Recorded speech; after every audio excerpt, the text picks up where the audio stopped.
Hey y'all, it's Zoe and welcome back to another video on my YouTube channel.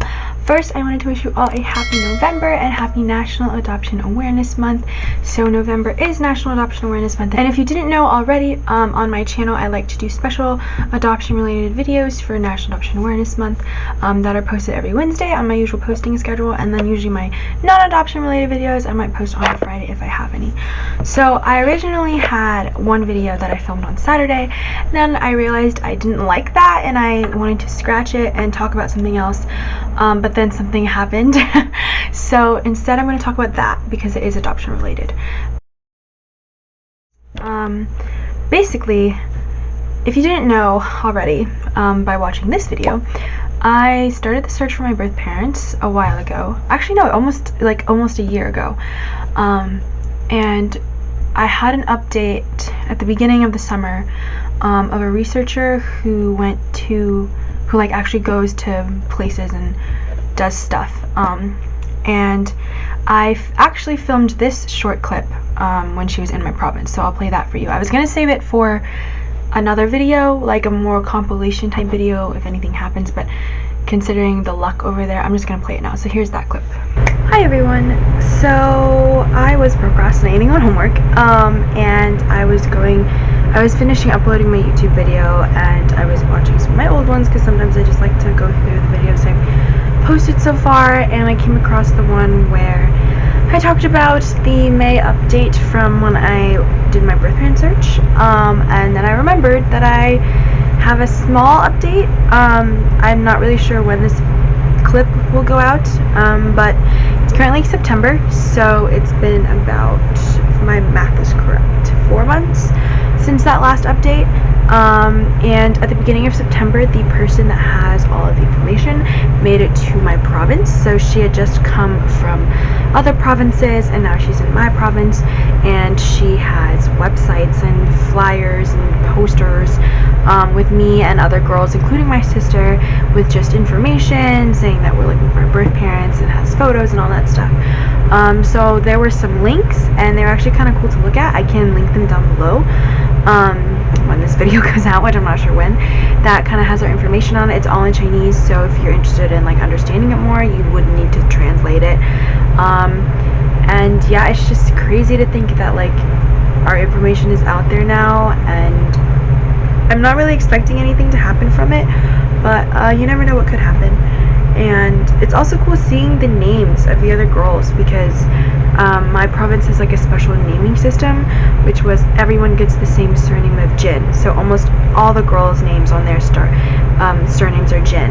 And then my orphanage was Jin something Ling, so that was our Chinese name. So it's cool seeing who came from my orphanage.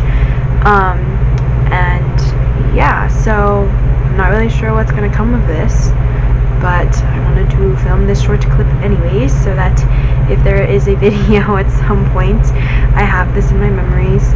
So yeah, I'm gonna go stop procrastinating on my homework, but I wanted to give this short update.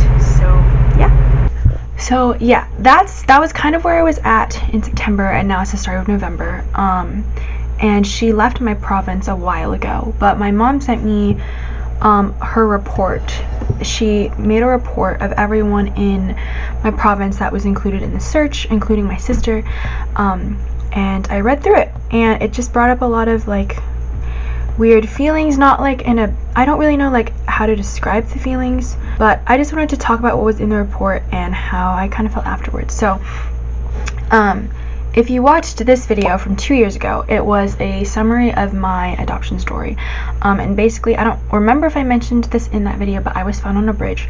So they went to my finding spot, they went to the same bridge, and passed out flyers and hung posters and stuff like that. So those are still up. So even though nothing has come out of this, because since her report, it's still possible something will because of the flyers and posters, but I'm not really holding out hope because it is really hard to find birth parents. And even if I did find them, I wouldn't even really know what I would want to do with that information.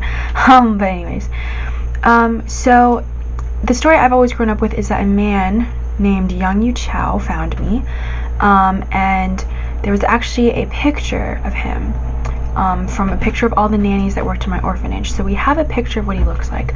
He was, and so we always thought it was kind of interesting that like someone who works at the orphanage was the one that found me on the bridge. That always seemed kind of suspicious to us.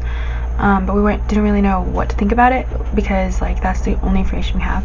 But basically in her report says that they managed to find this Yang Yu Chao person who is now 56 years old, and has the like contact number, like the mobile number.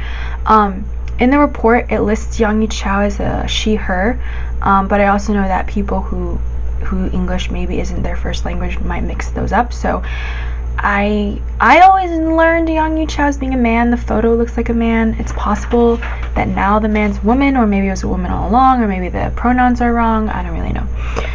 And then it says that she went to the Women's and Children's Hospital, which is actually where my sister was found. And it said that there were no babies born at 3 o'clock. So basically I was left with this note. And at least I was told I was left with this note. And it said I was born on November 6th at 3 a.m. So there was no one born at 3 a.m. there.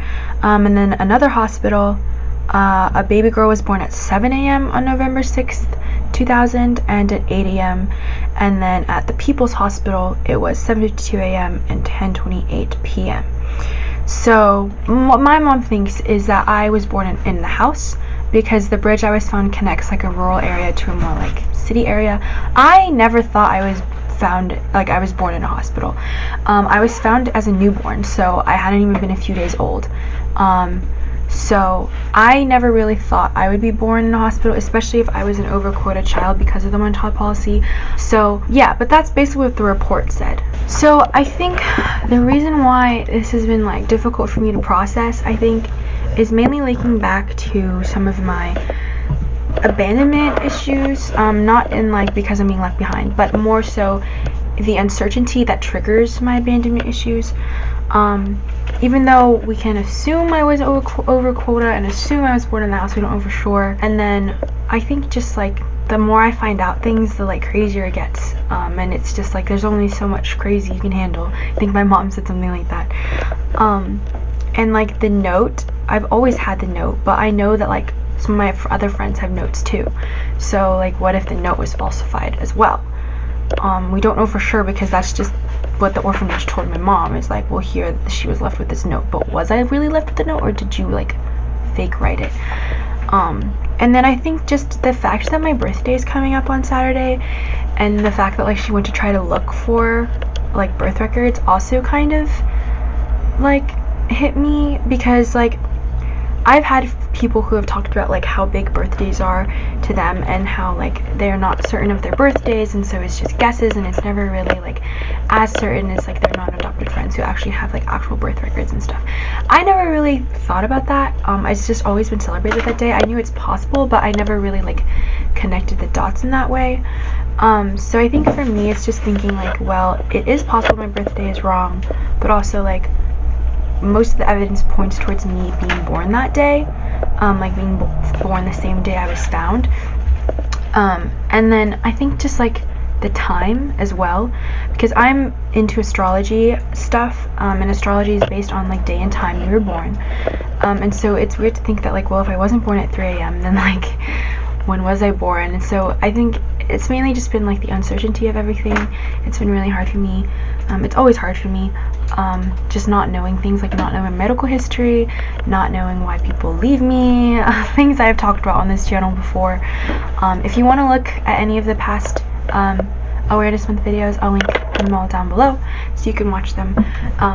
But that has been the biggest thing for me today, is just kind of processing that report and like knowing that like, yes, probably nothing will come of it, but like I think it's just thinking about it and thinking about like how weird it is, and like I don't know, like I've wanted to cry about it, but I haven't. I don't know if I will after making this video or writing about it, but it's just been difficult because I don't know, it just has been. I don't know if anyone out there can relate, but I think just it's always going to be the not knowing that's going to be the hardest thing for me.